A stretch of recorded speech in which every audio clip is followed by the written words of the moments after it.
Hi there, this is John Drew here from Elevated Planet. And Jolé Gabrielle from Elevated Planet. We thank Sorry, you for joining us today, this Sunday in May. And we've got a great show in store for you, and John has more to say about it. thank you, Jolé. And first comment from Janet. It's great to have Janet here with us today. Hi there, Janet. Great to have you with us again. So yeah, we're going to have a lot of fun with this show today, more so even than usual, because we are focusing on the power and the gift of laughter as a healing therapy. And if anything's going to heal you, what would be the perfect things? I mean, if you think about the medication and pharmaceuticals and operations, actually, if you can do it with laughter, wouldn't that be better? So we're going to explore that. And we are going to be bringing in a comedian. For those certainly on the British side of things, will be very familiar with the work of Peter Kay. And he's going to be with us, supporting the cause today. But we've also got R.J. Spina. You'll see the book flashing up, a recommended read for anybody who gets curious. And we've got a little excerpt from that. And the thing to bear in mind is with R.J., I think it was back in 2016, he was paralyzed from the chest downwards.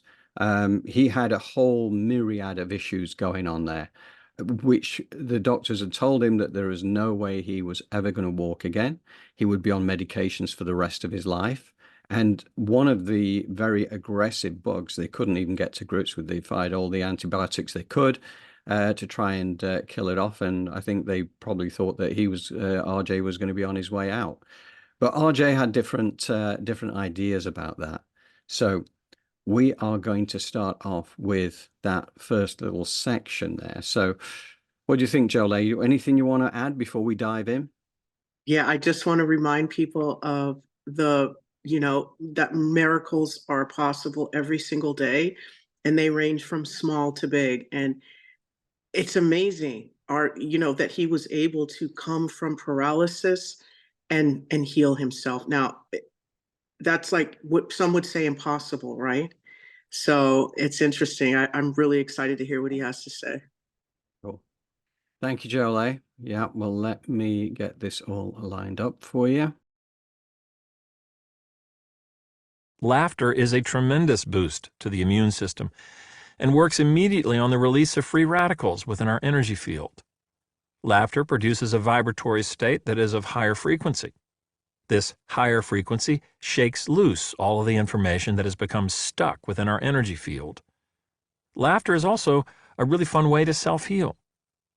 Only the egoic identity, with its limiting body consciousness, takes itself and thinks seriously. Sentience has no desire to control a single thing. Instead, it tangibly experiences its own limitless depth and imagination through endless creativity. Chatting with a friend or family member who makes you truly laugh, or watching a video that you genuinely find hysterical, is extremely beneficial to your healing. Deep belly laughs are tremendously effective in raising your vibration. As a healing practice, try spending at least an hour of your daily life without a care in the world by experiencing authentic, heartfelt laughter and joy. Self-deprecating humor is also extremely cathartic, as it exposes the hang-ups and misperceptions that the egoic identity has about itself. Laughter truly is one of the best medicines, and sharing a laugh brings us all closer together.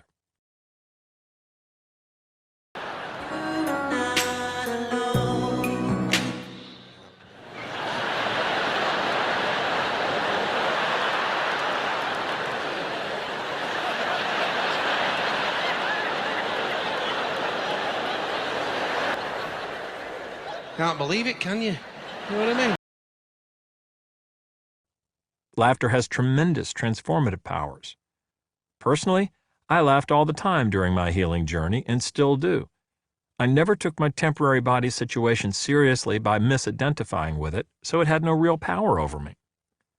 My unwavering focus and complete dedication to my challenges were ever present, and so was my sense of humor about it.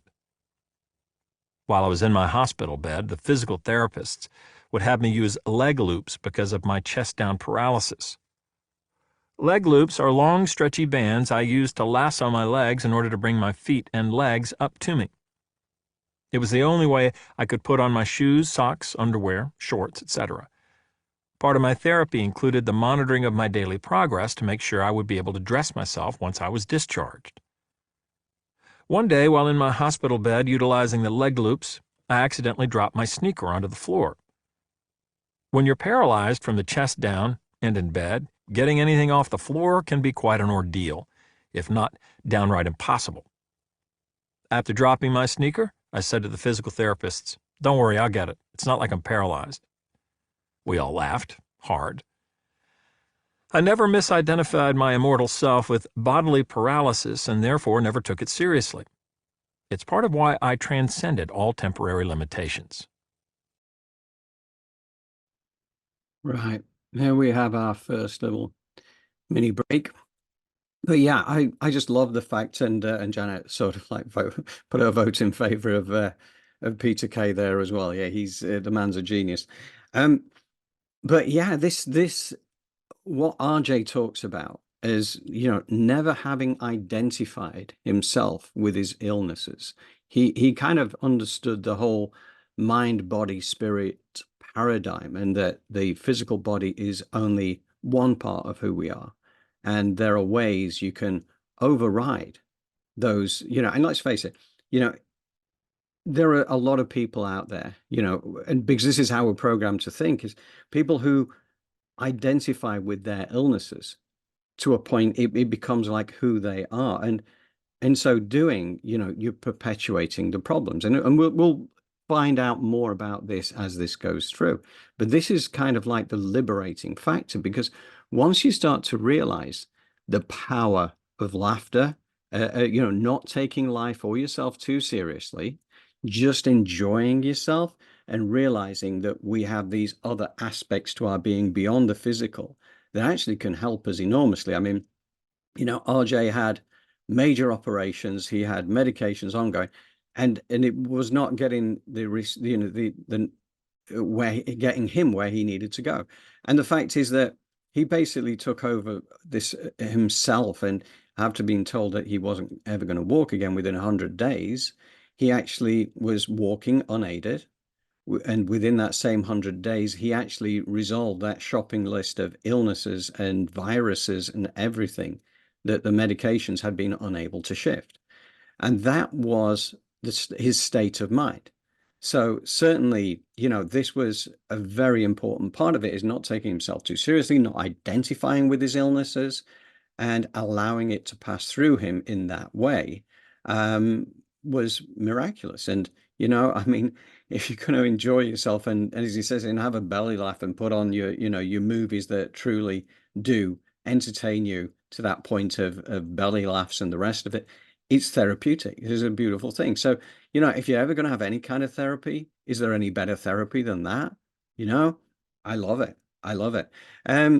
So yeah, he never accepted those self-limiting beliefs. But again, as I say, really, it's not something that we're programmed to believe, right? And that keeps us small. But in this age of enlightenment, of our remembering of the stuff we knew before we came here, right? This is when it starts to open up to us. It gives us that opportunity for liberation from that. So we can stop identifying with our illnesses, if you like, and start to identify with our state of pure health, right? Where we are exactly as healthy as we want to be, which is pretty much 100%, right? And we focus on that, because gratitude is also a big part of this. And that's going to be in the next section where RJ talks about this. I've done another little Peter Kay clip first. Then we're going to go into RJ talking about the importance of gratitude as part of his, improvement from, death's door basically to the person he is like now, which is very active and, living a very normal, healthy life. So yeah, gratitude is going to be important. So we're going to little Peter Kay clip and then straight into the gratitude piece. So Jolé, what would you care to add? Gratitude is immensely important, especially in healing. And I do believe that RJ Spinner is extremely grateful, and that was one of the things that transformed him, and also forgiving.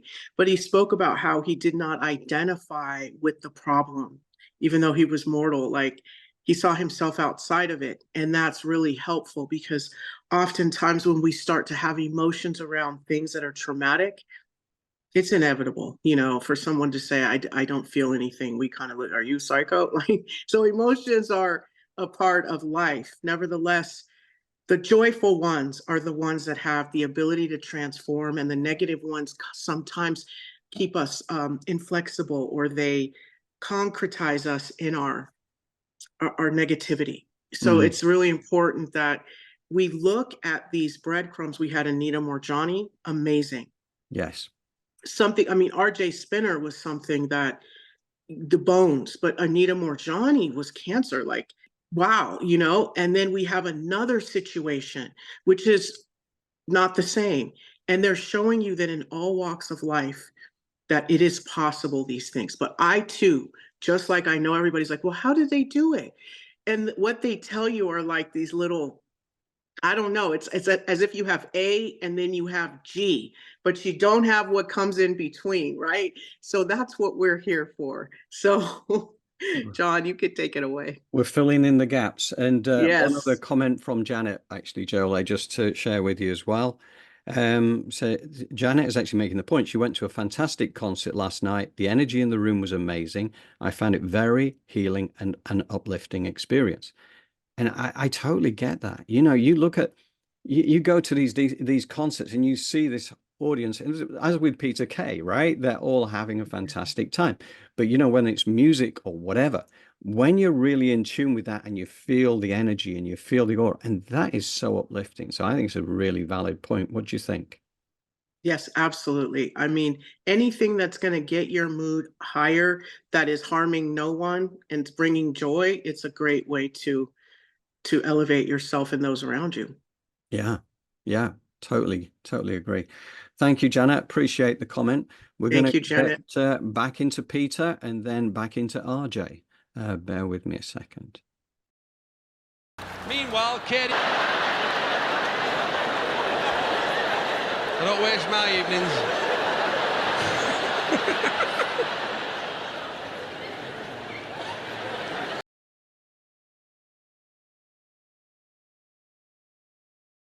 Gratitude, which is being thankful for what is a powerful and harmonizing energetic state.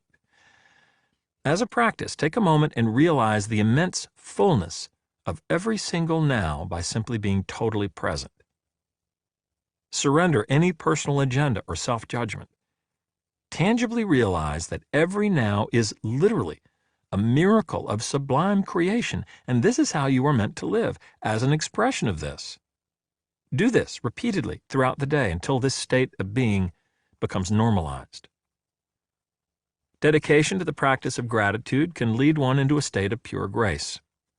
Grace is the conscious awareness of the gift of the human experience bestowed upon us in order to expedite the accrual of sentience.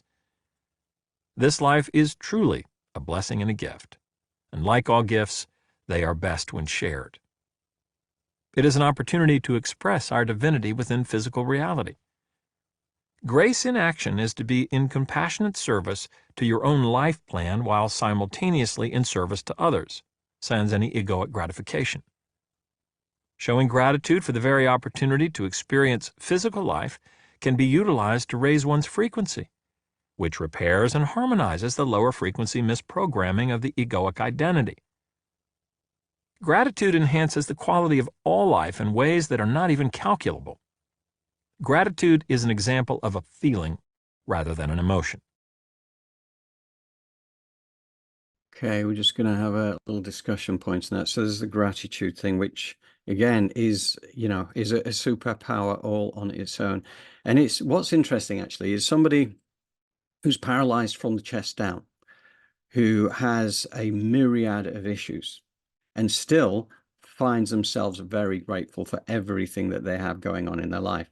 That itself, many people would be sort of, feeling a little bit sorry for themselves and could be forgiven for feeling very sorry for themselves as well. But to transcend that and to be able to still be grateful. And I know certainly from a personal perspective, one of the things that I do, been doing this for a while now, and it just like, if I ever wake up and it's 3 a.m. and, you know, you don't immediately get back to sleep, when I'm in that sort of semi-sleep kind of phase, I just start thinking about all the things that I have that I'm grateful for. And I just feel so happy, and it just kind of elevates my mood. And I just like go with that. And I don't even care the fact I'm not asleep anymore, because I'm just laying there with a big grin on my face. I think gratitude is a beautiful thing, because it really lifts your spirits. It makes you, because, you know, you don't have to look very hard before you suddenly realize that you do have so much to be grateful for, including this particular incarnation. You know, I love this journey.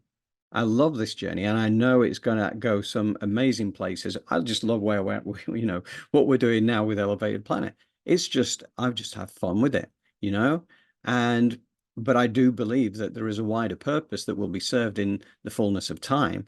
And, you know, that time is coming, but I'm just happy to be here doing this. And, you know, I do understand exactly where RJ's coming from. I've never ever had to tackle anything like he tackled.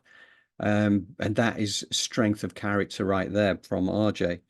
But, you know, it's getting into that state of pure grace and understanding that so much of this life is a real blessing. Doesn't always seem that way, because you're constantly getting confronted with the negative in life, you know, through the media in particular. That, you know, they all want to just keep putting in front of your nose all the things that would actually make you afraid and, you know, fearful for your future. But as we can see with these things, it keeps us small. Also, when we have these negative loops going on in our mind, this is when gratitude becomes very important, because this is something that will come out in this next little section. So what will happen is that on the next section, it's a blog that we did with Elevated Planet, where I tapped into some Trevor Blake wisdom. So Trevor G. Blake is this fellow who's been fabulously successful in what he does, but he started off living in poverty, him and his family, and being bullied and all the rest of it. Again, as somebody who transcended all the challenges, and he freely shares the wisdom and the information that he has learned on his journey. So that's Trevor's superpower, and that is kind of what we do on the blog, is just share that wisdom with you. And that talks about, you know, the importance of gratitude, the importance of, you know, imagination. And a lot of that came from Einstein as well. You know, that was the trigger for Trevor, was to kind of like read stuff from Einstein and think, hang on a second, I'm getting this wrong. So, you know, he started to put it right, and the results were miraculous. So, Jolé, what would you like to add? I think that when we listen to Trevor, one of the things that I know that he, you know, throughout our time doing lives, we've heard our guests talk about thoughts and how changing their perspective and changing their thoughts was like a snowball effect, and then their life changed. And when I say to people sometimes, everything you see around you, everything first came from someone's imagination. Like it really did. Like you think about a light, a car, everything first started out as that thought. Then it was made manifest. And so now we think about what in our lives do we need to develop a skill set for those thoughts to become manifest. And they travel down through the chakras. So it's going to be really interesting to listen to Trevor's transformation from the swamp all the way to where he is now. Exactly. And this is why all this is very empowering. And Janet has given us another little comment. So Jolé, I'll just share that as well. Janet's making the point that I find journaling great to work things out, and you realize what you are grateful for. 100%. Absolutely. You know, it is important, because you do need, you know, when you take a step back and you consider everything in your life, and, you know, everybody has challenges, and that's the way it's supposed to be. You know, life challenges are part of life, and it helps us to grow and evolve. But then when you stop and think about all the good stuff that's there as well, wow, you know, it's a beautiful thing. It is. Life is really beautiful. And hopefully as each day goes by, more and more we understand that. We understand there's people that are despair and despondent. So hopefully through us connecting and sharing with one another, we can start infusing other people with positive energy through our cup being filled. Yes. Yes, indeed. Thank you, Jolé, and thank you, Janet. And we will move on to this next section where we have good old Trevor. This is entitled Life Experience and How to Refine It. So Albert Einstein, he said, imagination is more important than knowledge. Now, imagine if we were taught this in school, how different our lives would have been. Einstein also said we cannot solve our problems with the same thinking we used when we created them. So tapping into and expanding upon the wisdom of life experience of Trevor G. Blake and Albert Einstein, the following piece is succinctly put and well worth sharing. It will appeal to left-brainers and right-brainers alike. In fact, if you have a brain, you will like it. It's a no-brainer. Many of you already get the joke. We are responsible for our life experiences, good and bad. No one else can take the credit, however much we may want them to. We're all living the life of our dreams. It's just a question of whether we have chosen a good dream or a bad dream. Whatever your dream selection so far, if you wish to change your life experience to something better, it is incredibly simple, and you are in control of you. So with deepest gratitude, take it away, Trev. Decades ago, I had a job I really didn't enjoy. I couldn't afford a car, so I cycled to work. Usually in lashing down rain, I kept a change of clothes in the locker room as I imagined the day ahead, the infighting, the power struggles. That walk from the changing rooms to my workstation felt like a trudge through a swamp. I remember it as a really miserable feeling, and every day turned out as frustrating as the previous. Back then, I didn't understand that contemplating the misery of it created repetitive misery. One day, I read an article on Einstein where he was quoted discussing thoughts and their characteristics, and a light switched on in my brain. I changed my thinking, and then everything changed. Quickly. Yes, just like that. So how did this happen? The brain contains over 100 billion neurons, and it's their electrical oscillation that produces thoughts. The average person is said to have 70,000 thoughts a day. Yet still, today, no scientist or philosopher can agree on exactly what a thought is. Oh, wait. Actually, Einstein gave the answer almost a century ago when he said, a thought is the same thing as everything else in the universe. It is energy.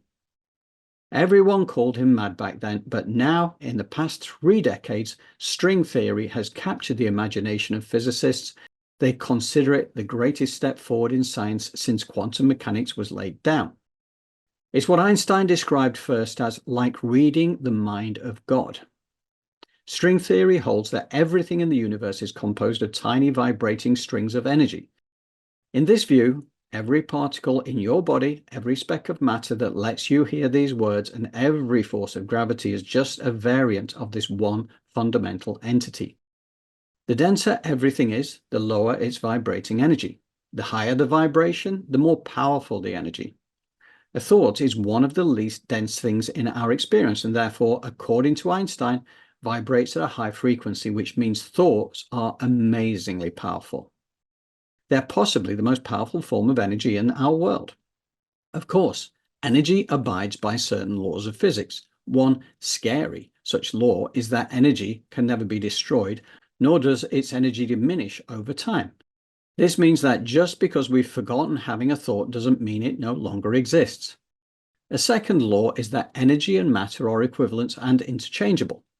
So all those negative thoughts I had about work years ago, they simply became their material equivalent every day.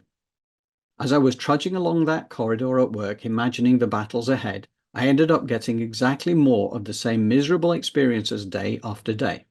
When we think about what we don't want or what we don't have, we end up getting more of what we don't want and less of what we don't have, because thoughts are energy, and energy can only convert into its material equivalent. It's science and fact. At the same time, it's not our fault because no one ever taught us this. Imagine if we were all taught this in school, how different would our lives have been? All you have to do is keep reminding yourself to stop thinking about what you don't want and instead create thoughts about what you do want. That is what I call the for process. And it really is that simple. But like everything else in life, it's not easy because it takes practice before that way of thinking becomes a habit. After learning this, I deliberately imagined better experiences as I walked from the locker room to the workstation, and before long, my experience of the work environment changed around me without me having to do anything else but imagine good things happening. So, let's pretend it's Monday morning and you're contemplating the day and week ahead. Perhaps it goes something like this.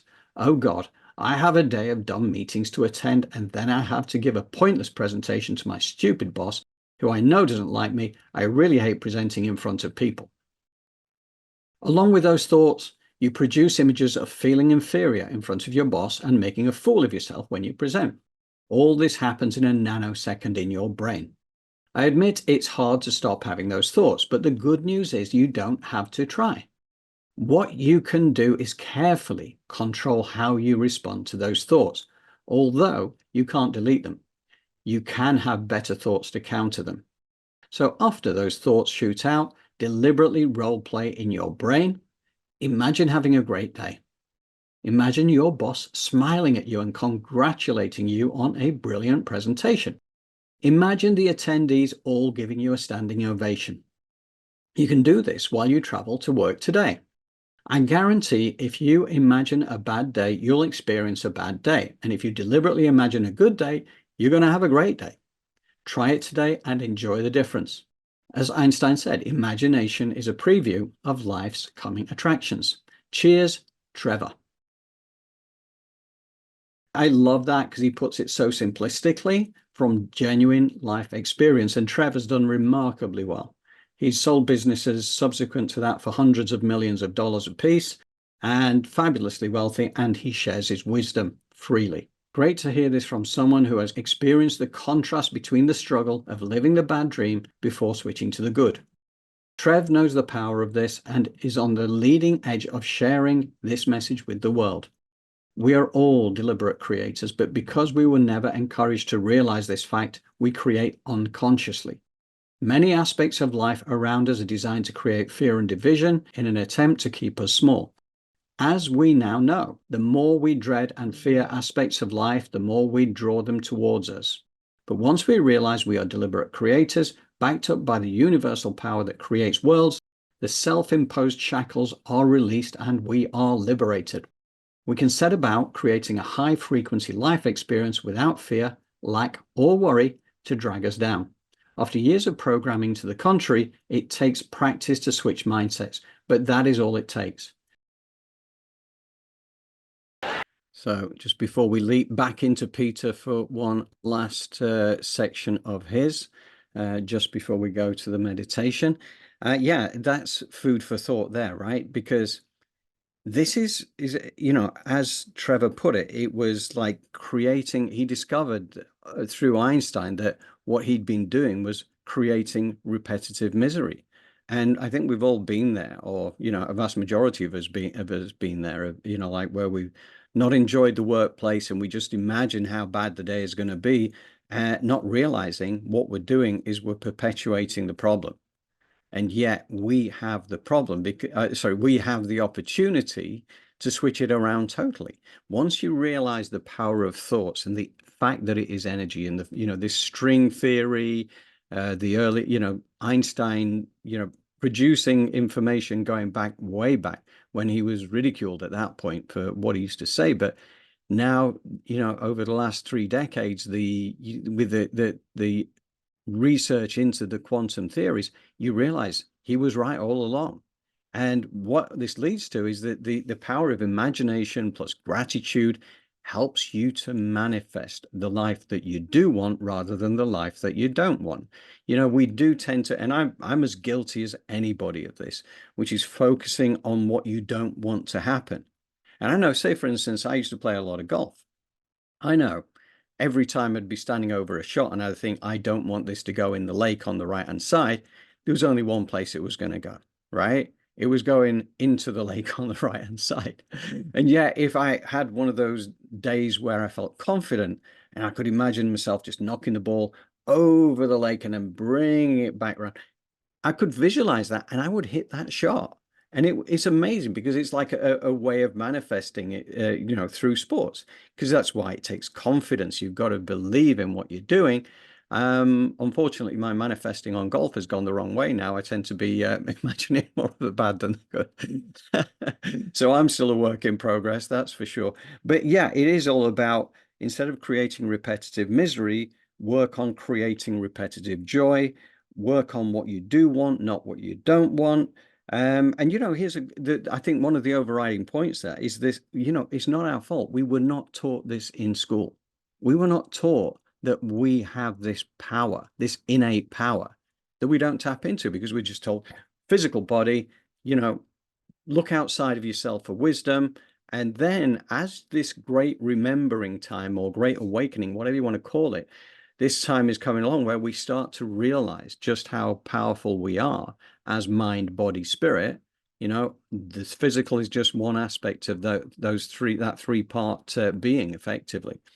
And we are not the physical vessel, right? This is just the vehicle through which we travel in this lifetime, as an expression of divine consciousness.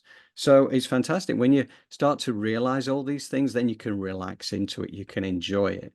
And that's part of it, is that you're here to enjoy yourself. So don't feel guilty about enjoying yourself, because the more you enjoy yourself, the more you are tapping into the reason you're here.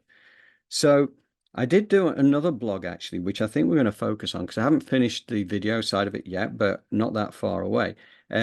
Talking about this thing about we weren't taught this in school. And it was asking the question that after the Great Awakening, how will our children be educated? And then looking at it from an aspect of, right, okay, imagine, right? And I know many people are still on this journey of discovery, me too.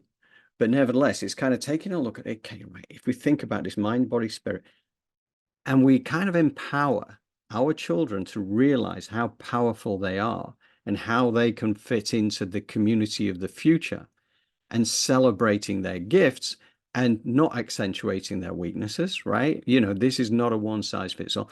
It's beautiful. So I think we're going to come back to that at some point. But yeah, one final point before I go to Jolé on this. The thought, energy, and manifestation, the law of attraction, the third of the universal laws, third of the 12 universal laws, is the law of attraction, which says, quote, "What is like unto itself is drawn," which is exactly the point that Trev makes, right? Which is that what you focus upon, whether it's good or whether it's bad, you are pulling it towards you. So when you are focusing on the stuff that's out in the news, for instance, and it's creating fear and it's creating anger, what are you drawing towards yourself, right? That's why we have to be really discerning about how we take back our power and focus on what we do want, not on what we don't want. So, Jolé, can I bring you in? Absolutely. And I'm here to just let everybody know. I feel your questions, like, how do we do this? The eye rolls, like, okay, yeah, they did it. How do I do it? I have the same things, even after years and years of doing this. But one of the things I can let you know is that when you practice these things, they become a part of your life, and your thoughts do change. I can remember when I first began working with myself, I went to this church on an Easter service, a very famous church, Agape, in Los Angeles, run by Dr. Michael Beckwith. And it was Easter service, one of the most beautiful, joyful services. They were at Universal Studios. I mean, amazing. I sat there like the Grinch who stole Christmas. I was so upset. The very joy that they were experiencing, I couldn't take it. They were standing up, clapping. I was sitting down, like, I really wanted to, I don't want to be gross, but I was like, you know what? F all of you, everybody in here. That's how I felt at the time. And Lori, who's one of our amazing people, and a person who has nursed me back to health, was like, you know what? This is a problem. She was like, you have a problem. If you can't sit here and experienced joy. And I mean, I literally, it was so much wonderful. I had to step outside because I just couldn't take it. So if we're not careful, that's what social engineering, self-hate, and all those things will lead us to. But when we reach out and we turn around and we take the breadcrumbs, I keep using our masters or our mentors left for us in the past, like Trevor, like Greg Braden, like all of these Einstein, and we finally sit down, get quiet, go within and start to talk to ourselves and start to think. Don't buy anything, don't watch anything, don't smoke or drink anything. You just sit there with you and you allow for yourself to feel. You'll see that your body and your mind wants to heal. So I just wanted to lay that on the table to let you know that no matter where you are on your journey, that you can get here and it is possible to change your thoughts. I myself was sitting in a waste dump of toxic negativity. And through practicing these principles, I was able to come out and now be of service to other people. So I just really want to lay that on the table, that it is possible. That's really important. I mean, that's fantastic because, like, you know, you've been on the wrong side of that equation. Yeah. Right? And had to work your way back from that. And I know, you know, you mentioned Michael Beckwith, right? Yes. It's amazing. Exactly. And I Yeah. sat there in the presence of him. And at the time, his wife, Ricky, who was this amazing musician, all they were doing was praising the creator on musical instruments and I just sat there like, bah, humbug, you know, like I couldn't even accept and bring in all of that energy because at the time I was so toxic, but I was able, you know, Yeah. changing my thoughts. Turned it And around. trust me, John, they have a prayer at Agape. They have a meditation at 6, which I started to go to. And then after meditation, you can go in a prayer room and you can have people pray for you. And I'm telling you, that was a lifeline for me. They really helped me by praying for me in that. So please don't ever think that you can't ask people to petition on your behalf to the divine, to the universe. So please ask people to pray for you, spread positive vibes for you, and think positively about you because it does help. Brilliant. Yeah. I'd be very curious to, you know, I think maybe even we look at some Michael Beckwith work actually and have him on the Yes. show at some point because he's, you know, honestly, he's right. You know, this man is in a really, really good place and he's a Yes. very, very good person to share what he has learned, right? Absolutely. Yes. Couple of Janet comments we will share before we move forward. Janet says, it's so true. You manifest what you think. Remember Greg and the rainstorm? Yeah, absolutely. Yeah. Greg Braden. And when he went with his indigenous friend and they'd gone through a very serious drought in New Mexico. And he, you know, Greg was expecting him to do some big elaborate prayer and things like that. But no, he just like did that thing where he imagined the rain falling on him. He could imagine his feet in the mud. He could imagine the rain on the roof. He could imagine the crops growing really high. And then lo and behold, within a matter of hours, the rain clouds rolled in for the first time in several months. And the deluge was huge. So to your point, you know, that's absolutely right, Janet. You know, that's how you manifest things, right? That's what it's all about. And yeah, and Janet also said regarding your story that is so inspiring, Jolé. So Yeah. and yes, it is. You know, and that gentleman who was with Greg, it's like you hear that you become one with. How do you do that? Practice, practice, practice.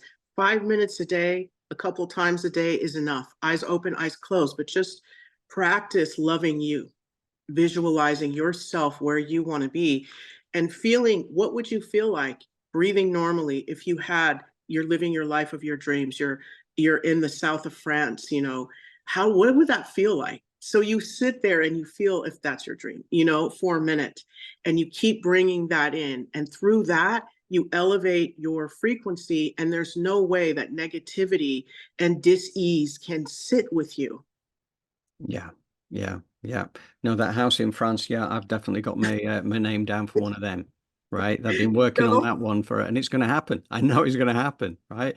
You'll be welcome to come around when I've got it. Yeah. Um, Thank you. I'll so be there. we're going to just finish the last little clip with we're going back to Peter just to get us back into the laughter mode. And then we come back to Jolé again so that you can give us take us on a guided meditation. So bear with me a second, all. We are going to go back to Peter for the last little section. Sheer genius. So yeah, that's it. And at this point, I am going to bring in Jolé again because that is now going to be down for your guided meditation. Where are you going to take us this time, Jolé? I think we're going to work on gratitude, of course. And since we're already in a great laughing mood, hopefully from Peter K, we're going to bring in what's called dolphin energy, which is going to be an infusion of joy and amusement into ourselves and into our systems so that we can definitely be a channel of light and blessings for those around us. So as always, I want you to really connect with your breath as you gently close your eyes. Put your feet flat on the floor. If you're laying down, that is fine. Keep your feet flat for the beginning part of the meditation. As you breathe with the rhythm of your body, I want you to bring your awareness to between your sit bones and ground your energy by creating, visualizing, or imagining a 6 inches in diameter of a natural earth element portal from between your sit bones, which would be your first chakra, rooting itself into Mother Earth. And then now you're going to call in your golden rose-shaped scrubbing bubbles, blanketing the inside and the outside of your grounding cord. You're going to pull your aura layer, which is your personal space. You're going to command it to be 1.5 feet around you, 18 inches above and below you, to the right and to the left of you, front and back. Call your higher self to sit at a comfortable distance above your head. In your mind, you say, it is commanded that my higher self sit above my head a comfortable distance from my crown. And you're going to call your astral body back from wherever it is and snap it in. Now you are put back together and your soul architecture is complete. I'd like you to open the bottoms of your feet like you would the lens of a camera. And today we're going to be calling in some ocean energy. So call in the healing waters of Mother Earth to pool in the bottoms of your feet. And the 15% of it goes up the side channels of your legs. So you call in 15% earth energy, and 85% cosmic gold life force energy is going to come cascading down from the heavens or from the universe. And it's going to move through your higher self into your crown, filling up your head. And then it is going to start trickling and flowing down that spine, mixing in with the energy of the first chakra. And then it starts filling you up like water fills up a cup, filling up the center of your legs, moving up into the hips, into those reproductive organs, the stomach, the kidney, the liver, the spleen, the gallbladder, all of your systems, the lymphatic, moving up into the chest, the lungs, the ribs, the heart, moving down into your fingers, bifurcating, separating as it goes down into the arms, moving up, up, up. And then now it starts to sprout out of your feet, hands, and crown chakras, filling up the aura layers. So now get the visualization clear, because as that gold light is coming in, that mixture is sprouting out. Mine, it sprouts out of the sides as the gold light comes in the center. And so let that fill up the aura layer. Okay, each one of them. And now, as that gold light is coming in, we're going to ask the divine. It is commanded that we get filled up with this dolphin energy. And you're going to create and visualize and imagine that that gold light now has a companion, and through that is dolphins, the energy of the dolphin coming down throughout, moving throughout your body, filling up all of your cells with joy and amusement, moving all of the beauty, the wisdom, the knowledge of the dolphin throughout all of the cells of your body, especially in the heart, as that's a loving animal, an animal that believes in protection. It runs in packs.